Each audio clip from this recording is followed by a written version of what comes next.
عبادت کا کوئی اصول نہیں ہے، وہ ہر اس آواز کو سنتا ہے جو مخلص دل سے نکلی ہو۔ مولانا رومی کہتے ہیں، دشمنوں سے زیادہ ہمارے وہ دوست خطرناک ہیں جو منافقانہ انداز میں ہمارے جذبات سے کھیلتے ہیں۔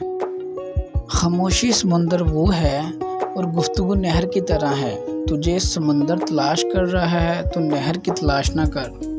غمگین نہ ہو، جو بھی تو کھوتا ہے اسے کسی نہ کسی اور نعمت کی صورت واپس پا لیتا ہے۔ لوگوں کے ساتھ ان کے کردار کے مطابق نہیں بلکہ اپنی تربیت کے مطابق رویہ اختیار کیجیے۔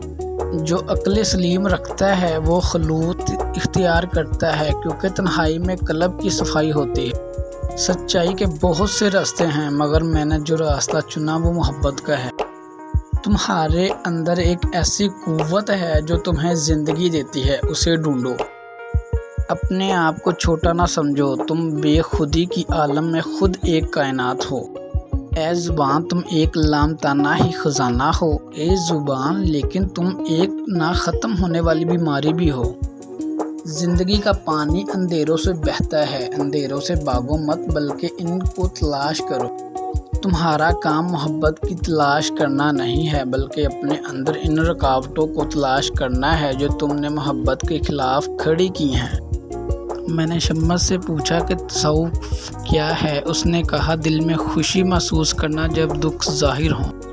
میں ہمیشہ دعا کرتا تھا کہ میری روح کو کوئی ساتھی مل جائے، پھر مجھے معلوم ہوا میں خود ہی ہوں۔ خدا تک پہنچنے کے بہت سارے راستے ہیں لیکن میں نے محبت کا انتخاب کیا۔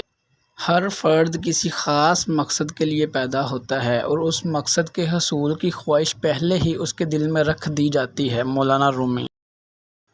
انسان جس شخص کے لیے دل سے مخلص ہو وہ اس کو دکھ دیتا ہے۔ لوگ اچھی سیرت کے بجائے اچھی صورت کو ترجیح دیتے ہیں۔